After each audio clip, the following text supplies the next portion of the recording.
72 साल की रमा दुबे नोएडा के एक स्कूल में कंसल्टेंट के रूप में काम करती है। रमा ने अपने जीवन में एक बड़ी जंग जीती है। दुनिया में बढ़ते कैंसर केस के बीच भारत में भी स्थिति काफी गंभीर है। पिछले कुछ सालों में ब्रेस्ट कैंसर के मामलों में लगातार बढ़ोतरी देखने को मिल रही है। आईसीएमआर के कैंसर पंजीकरण कार्यक्रम के तहत जो आंकड़े निकले हैं, उसके हिसाब से 2023 में उत्तर प्रदेश और महाराष्ट्र में सबसे ज्यादा मौतें हुई हैं। उत्तर प्रदेश में स्तन कैंसर से एक साल में 11,451 मौतें, तो वहीं महाराष्ट्र में ये आंकड़ा 7,265 का है। भारत में पिछले एक साल में 82,429 मौतें स्तन कैंसर के चलते हुई है। ये आंकड़े स्तन कैंसर के भयानक रूप को दर्शाने के लिए पर्याप्त हैं।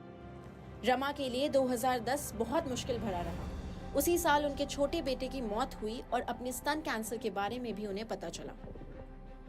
कीमोथेरेपी हमको ऐसा लगता है कि आई थिंक ये सबसे डिफ़िकल्ट फेज़ होती है ये ट्रीटमेंट में।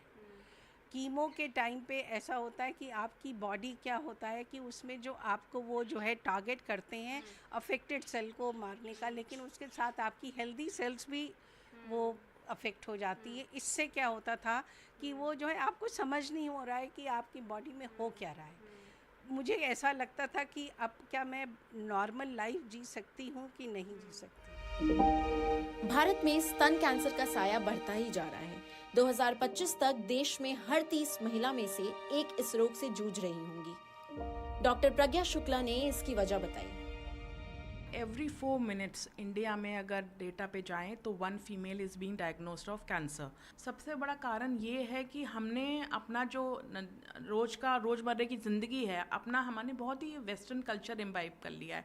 हम रिफाइंड फूड यूज़ कर रहे हैं, हम प्रिजर्वेटिव फुल फूड यूज़ कर रहे हैं, हम लोग सीजनल फ्रूट्स वेजिटेबल्स नहीं यूज़ करते हैं, हम ना जो आउट ऑफ सीज़न चीज़ें होती हैं उनको यूज़ करते हैं।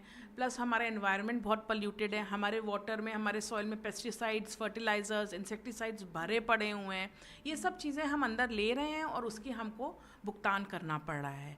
तो ये बहुत बड़ा कारण है। दूसरा जो है, फीमेल्स अब ब्रेस्ट फीड नहीं करा रही हैं। Breast feeding is a protection against breast cancer, but लोगों को ये डर लगता है, ज़्यादातर जो मॉडर्न फीमेल्स हैं उनको ये लगता है कि उनका जो है फिगर ख़राब हो जाएगा breast feed, which is wrong. वो सही नहीं है। तो बल्कि ब्रेस्ट फीडिंग से हमको कैंसर से भी प्रोटेक्शन मिलता है और वेट लूज करने में भी हेल्प मिलती है। ये मुद्दा लोकसभा में भी उठ चुका है, लेकिन इससे निपटने के लिए पुख्ता इंतजाम नहीं दिखते।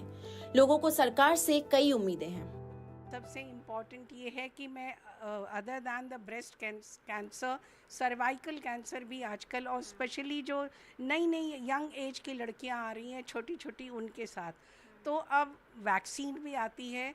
तो ये वैक्सीन बड़ी महंगी है, और ये वाला मुद्दा जो है डॉक्टर सुधा मूर्ति ने राज्यसभा में भी उठाया था, और मैं भी इसको सपोर्ट करती हूँ। और मैं कहती हूँ कि ये गवर्नमेंट को इसके ऊपर सब्सिडी देनी चाहिए, जिससे कि ये ईज़िली अवेलेबल हो। लोगों में जागरूकता फैलाइए कि हाँ, ये लड़की है तो कोई बात नहीं है, आप वैक्सीन लगाइए। हम तरह तरह के छोटा बच्चा होता है तो वैक्सीन का पूरा सब होता है, हम इसके लिए भी करें। दूसरी चीज़ गवर्नमेंट की तरफ से मैं ये चाहती हूँ कि हमारा जब जैसे रिमूवल होता है या कुछ होता है, तो उसके बाद फिर जो प्रोस्थेसिस होती है वो जो होता है, तो वो जो है अवेलेबल ईज़िली नहीं होता है। उसको भी, और उसका एक्सपेंसिव होता है, उसको भी सब्सिडाइज पे करना चाहिए। और मेडिकेटेड ब्रा ये इजीली अवेलेबल नहीं होती है। भारत विश्व की कैंसर राजधानी बनती जा रही है और स्तन कैंसर सबसे आम कैंसर हो गया है।